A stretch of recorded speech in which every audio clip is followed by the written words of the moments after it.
ভাৰতৰ এই স্বাধীনতা দিৱসৰ প্ৰাকখনত আমি সমূহ অসমবাসীৰ লগতে ৰাজ্যবাসী বা দেশবাসীলৈ আমি আন্তৰিক শুভেচ্ছা আৰু অভিনন্দন জ্ঞাপন কৰিছোঁ। আজিৰ এই পবিত্ৰ ক্ষণত আমি শ্ৰদ্ধাৰে সোঁৱৰিছোঁ যিসকল ভাৰতবৰ্ষৰ স্বাধীনতা আন্দোলনত জঁপিয়াই পৰিছিল। আজি অসমত লোকপ্ৰিয় গোপীনাথ বৰদলৈ, মণিৰাম দেৱান আৰু তেখেতসকলৰ যি প্ৰচেষ্টা বা আমাৰ যিসকল দেশভক্ত তৰুণৰাম ফুকন, তেখেতসকলে যি স্বাধীনতা সংগ্ৰামত অশেষ ত্যাগ কষ্ট স্বীকাৰ কৰিছিল, বহুতে প্ৰাণ আহুতি দিছিল। আজি কনকলতা লৈ মনত পৰিছে।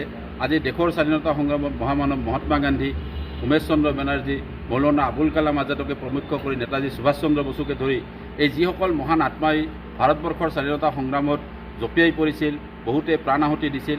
আৰু আজি সেইসকল মহান আত্মাৰ কষ্ট আৰু ত্যাগৰ বিনিময়ত আমি 1947 চনৰ 15 আগষ্টত ভাৰতবৰ্ষই স্বাধীনতা লাভ কৰিছিলোঁ। আৰু আজি স্বাধীন ভাৰতৰ 80 সংখ্যক স্বাধীনতা দিৱস আমি আয়োজন কৰিবলৈ আগবাঢ়িছোঁ।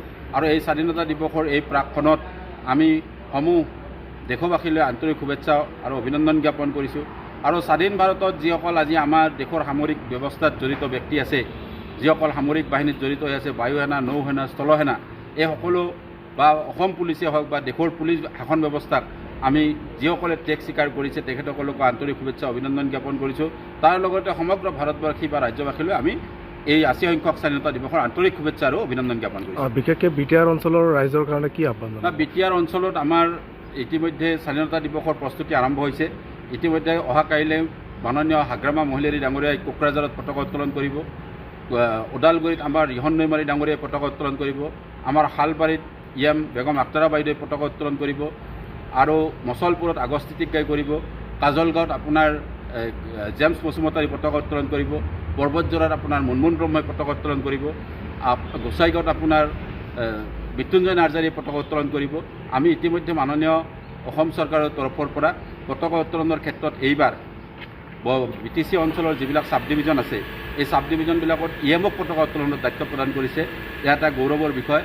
আমাৰ মাননীয় হাগ্ৰামা মহিলাৰী ডাঙৰীয়াৰ নেতৃত্বত যিখন চৰকাৰ চলিছে BTCত, এই চৰকাৰখনক EMসকলক সন্মান জনায় এইবাৰ প্ৰথমবাৰৰ কাৰণে ৰাজ্যৰ জনপ্ৰিয় আৰু দক্ষ মুখ্যমন্ত্ৰী ডক্টৰ হিমন্ত বিশ্ব শৰ্মাই এক ঐতিহাসিক সিদ্ধান্ত গ্ৰহণ কৰিছে। এই সিদ্ধান্তৰ আৰ্হিত ইতিমধ্যে আমাৰ চাব ডিভিজনত প্ৰতিটো EMে আমাৰ পতাকা উত্তোলন কৰিব। আন আন বছৰত মহকুমাধিপতিয়ে বা আন আন বিষয়াসকলে পতাকা উত্তোলন কৰিছিল।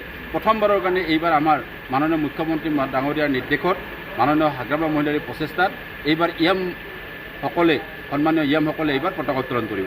যিকোনো খবৰৰ বাবে যোগাযোগ কৰক 9181 307 221 আমাৰ এই নম্বৰত।